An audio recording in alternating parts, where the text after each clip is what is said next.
بسم اللہ الرحمن الرحیم۔ آدم علیہ السلام کی وفات اور بیٹے شیس علیہ السلام کو وصیت۔ شیس کا مطلب ہے اللہ کا دیا ہوا تحفہ۔ آدم علیہ السلام نے ان کا نام اس لیے رکھا تھا کہ حابیل کے قتل ہو جانے کے بعد اللہ نے انہیں شیس عطا فرمایا۔ محمد بن اسحاق رحمۃ اللہ علیہ نے فرمایا، جب آدم علیہ السلام کی وفات کا وقت آیا تو آپ نے اپنے بیٹے شیس کے حق میں وصیت کی، انہیں رات اور دن کے اوقات اور ان اوقات میں ادا کی جانے والی عبادات کی تعلیم دی، اور انہیں بتایا کہ ایک طوفان آنے والا ہے۔ کہتے ہیں کہ آج کل جتنے انسان موجود ہیں ان کا نسب شیس علیہ السلام تک پہنچتا ہے۔ آدم علیہ السلام کے دوسرے بیٹوں کی اولاد ختم ہو چکی ہے۔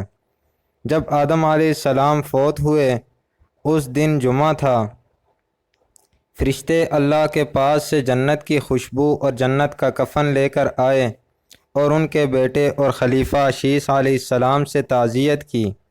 حضرت ابی بن کعب رضی اللہ تعالیٰ عنہ سے روایت ہے کہ انہوں نے فرمایا، جب آدم علیہ السلام کی وفات کا وقت قریب آیا، انہوں نے اپنے بیٹوں سے فرمایا، بیٹو، میرا جنت کے پھل کھانے کو جی چاہتا ہے۔ وہ تلاش کے لیے نکل کھڑے ہوئے۔ انہیں سامنے سے فرشتے آتے ملے جن کے پاس آدم علیہ السلام کا کفن اور خوشبو تھی، اور ان کے پاس کلہاڑے، کسیاں اور ٹوکریاں بھی تھیں۔ انہوں نے کہا، آدم کے بیٹو، تمہیں کس چیز کی تلاش ہے؟ یا کہا، تم کیا چاہتے ہو اور کہاں جا رہے ہو؟ انہوں نے کہا، ہمارے والد صاحب بیمار ہیں اور جنت کے میووں کی خواہش رکھتے ہیں۔ فرشتوں نے کہا، واپس چلے جاؤ، تمہارے والد تو فوت ہونے والے ہیں۔ فرشتے جب آدم علیہ السلام کی روح قبض کرنے کے لیے آئے تو حوا علیہ السلام نے انہیں دیکھ کر پہچان لیا اور آدم علیہ السلام سے چمٹ گئیں۔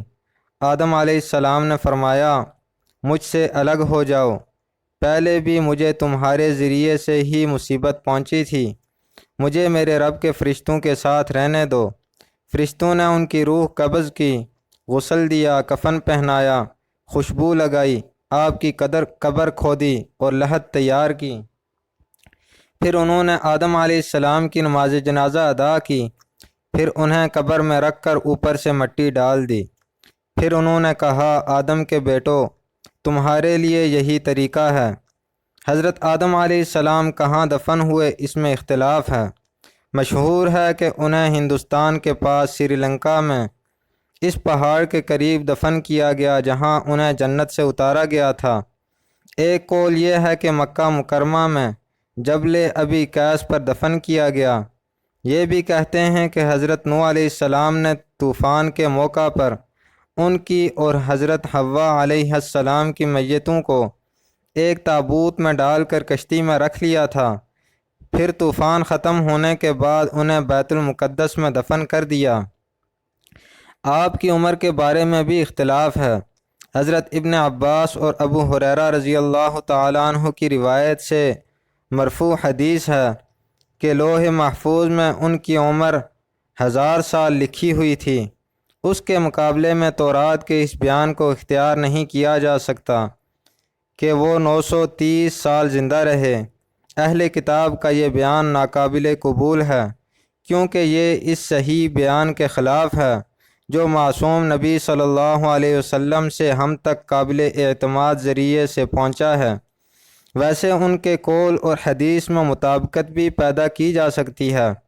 تورات کا بیان اگر غلطی اور تبدیلی سے محفوظ رہ گیا ہو تو اس کا مطلب ہوگا کہ آدم علیہ السلام جنت سے زمین پر آنے کے بعد 930 شمسی سال زندہ رہے۔ قمری حساب سے یہ مدت 957 سال بنتی ہے۔ اس میں 43 سال کی وہ مدت شامل کر لی جائے جو انہوں نے زمین پر آنے سے پہلے جنت میں گزاری تھی تو کل مدت 1000 سال ہو جائے گی۔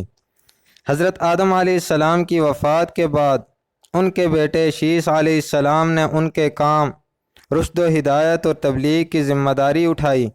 جب ان کی وفات کا وقت آیا تو انہوں نے اپنے بیٹے انوش کے حق میں وصیت کی چنانچہ انہوں نے یہ ذمہ داری اٹھائی۔ ان کے بعد ان کے بیٹے کینن اور پھر ان کے بیٹے مہلائیل نے یہ منصب سنبھالا۔ ان کے بارے میں اہل فارس کا کہنا ہے کہ وہ ہفت اقلیم کے بادشاہ تھے۔ سب سے پہلے انہوں نے درخت کاٹے، شہر بسائے اور بڑے بڑے قلعے تعمیر کیے۔ وہ کہتے ہیں کہ بابل اور سوس ایران کے شہر انہوں نے تعمیر کیے۔